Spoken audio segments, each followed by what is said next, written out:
Hey, it's me, Cacktar here. Just saying, if you're wondering why this video lacks visuals, well, it's because my fucking editing software, goddamn DaVinci Resolve, just refuses to render whenever I have, like, actual visuals on screen. So what I'm doing is I'm just gonna put like a single image on screen and fucking pray. So if you're wondering why there's nothing actually entertaining happening, it's because of that. Not that the visuals would really add it that much, but I mean, they took a while, okay? I'm pretty pissed that I have to do this.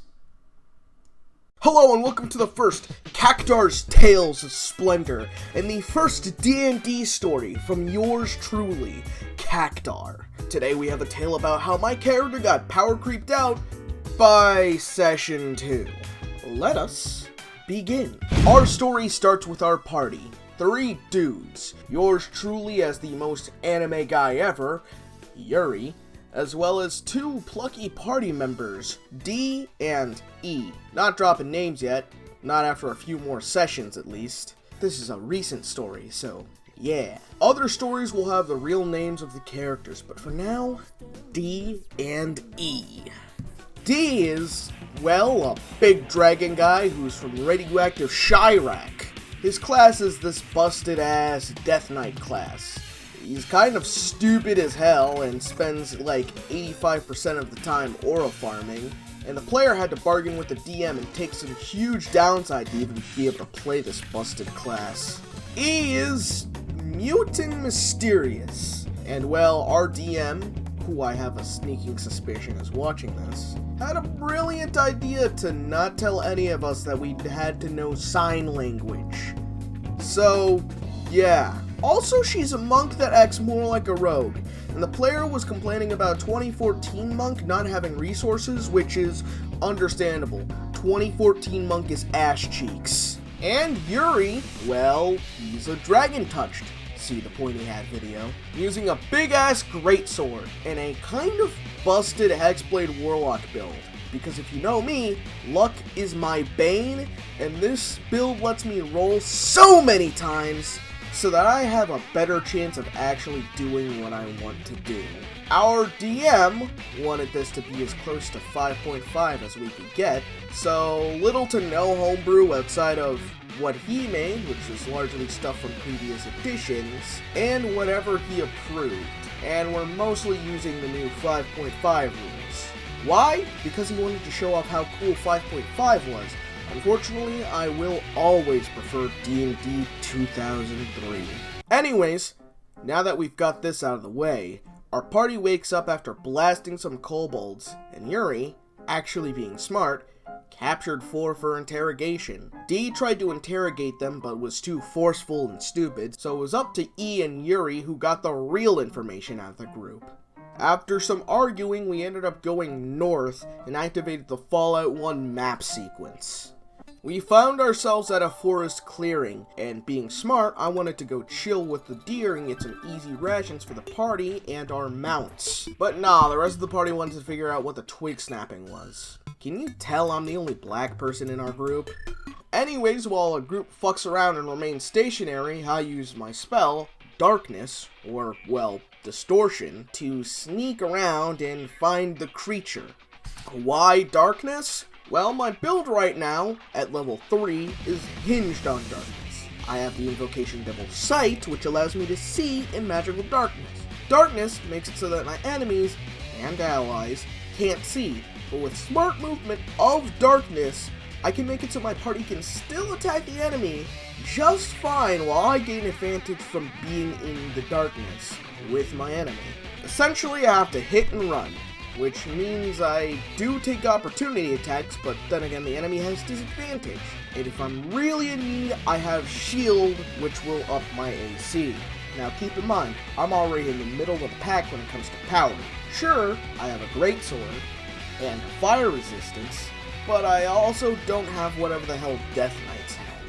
And the only magic item I have is my greatsword, which is just a normal greatsword, not even a +1 or anything. It's just a greatsword. And sure, it scales off my charisma, but then again, that is 2d6 plus 7 at max.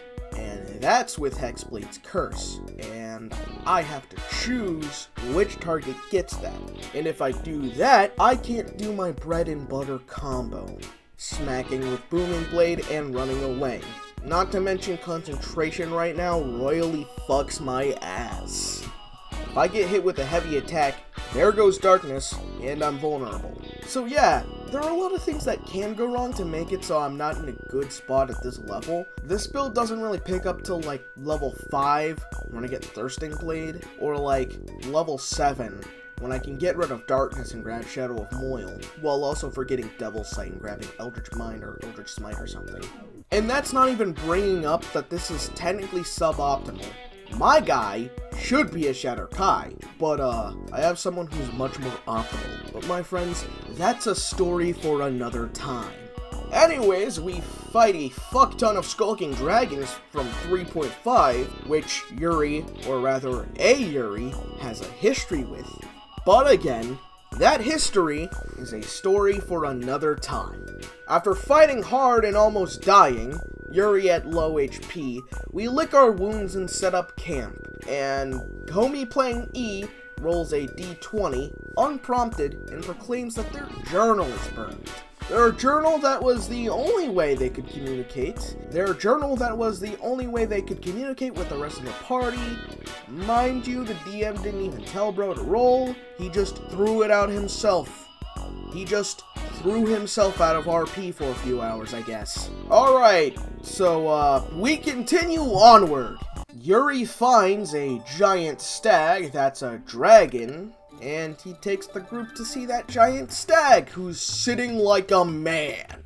The stag transforms into a dragon and essentially gives us the rules, don't fuck shit up and you can stay. As well as she actually understands motherfucking sign language, so E can actually RP for a minute. E decides to be an edgelord away from the group, and Yuri gathers nondescript spices for the rations we eat. After taking a long rest, which honestly I only needed to refill my HP, and we're off. After finding a post office and finally getting E more journals, Yuri gets to mail his Gramps something, and the group is kicked out. After setting up camp once more, the group lays down for the night. Or do they? Well, D snoring sounds like a fucking tree falling at all times, so Yuri needs his goddamn Bose Quiet Comfort earbuds with active noise cancelling to be able to actually sleep at night. But E, she goes off to, well, have her own solo adventure. Honestly, it was kinda cool. She got some new equipment, which I initially thought would only be for this section. Well, anyway, she MGS's her way through, and not gonna lie, I was checking my YouTube analytics and wanting to play the Gundam card game for, like, the setup part of this. During the actual battle, I paid attention and watched as E whipped out some ability, which greatly increased her damage, and eventually, she killed her target. Yay! She loots the target and gets some magic items, one of which greatly buffs her, not only increasing her ki, which she needed, but also gives her some other happy horseshit that she can do. She gets to keep everything. All the special magic items that allows her to be completely silent and fucking summon some goddamn Slenderman tentacles, she just gets to have. E has all of that, and D has a bunch of special shit from his Death Knight class.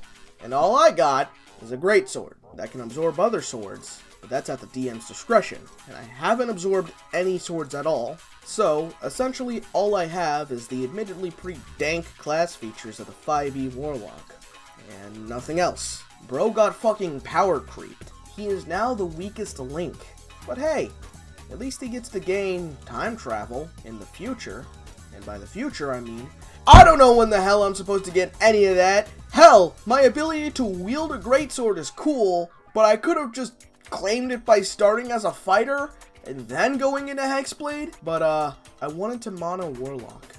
Seriously, DM, if you're watching this, like 85% of my complaining is hammed up.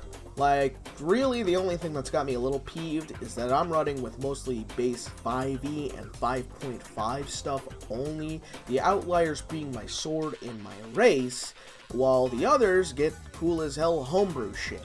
I just feel a little left out considering my homebrew sword right now is just a great sword with some lore attached to it. No special mechanical bonuses right now. And the others get cool shit like a busted ass class, which I know is gonna have its own unique challenges, and to be honest, I don't want that busted class. And the other gets a whole ass homebrew item that greatly bolsters her attack power. To be honest, if it was just an out of game buff to their class or something, so they actually have ki to work with and they could actually, you know, do offhanded attacks and whatnot without spending ki, I'd feel a little bit less left out of the fun. But because these are like special cool moments in game, I feel a little left out. Honestly though, I believe that I'll get some cool ass moments later. Nothing to the level of piloting a goddamn Gundam, which is a story for another time, and being real, I don't want to be a Gundam pilot with this guy, since it would ruin the world building. But anyways, yeah, I know I'll get some cool moments. I know you have some shit planned for Yuri. You've dropped hints and we've talked about them, so yeah, as long as I get some cool moments of badassery, then I'll be chilling. So yeah, this was my first Tale of Splendor, and how my character ended up falling behind already. So yeah, I'll be seeing you guys in the next video, and bye-bye. Play the outro sequence. Alright, so this is some secret outro sequence audio. If you're still here, and by you're still here, I mean Mr. DM Man, Mr. Nesmic Cool. If you're still here and listening to this, alright, there's two things that you can do there's two things that you can do to make up this entire situation. You know, give me a cowgirl with big mummy milkers, a thick cowgirl with big mummy milkers, not like a Yeahhh ass cowgirl. I'm talking like cow and cow human type shit. All right, and the other thing is get me the perfect grade Unleashed RX-78-2 in real life. Okay, I hope it's clear that I was just fucking joking about all of that, alright, man? Last time I joked about something. Last time I jokingly said short stacks, and you actually put them in the game. So to be clear, I'm 100% joking with both of those, alright? You don't gotta get me the PGU fucking RX-78-2, nor do you have to, like, get me a goddamn cowgirl with big mummy milkers. I can't even say that sentence without fucking bursting and like laughing my ass off. Yeah, no, yeah, so I don't know. Yeah, no, you ain't actually gotta get me anything to make this shit up. I just thought this would be some fun audio to put at the end of the video because you know, I don't really do this too often. So yeah, bye.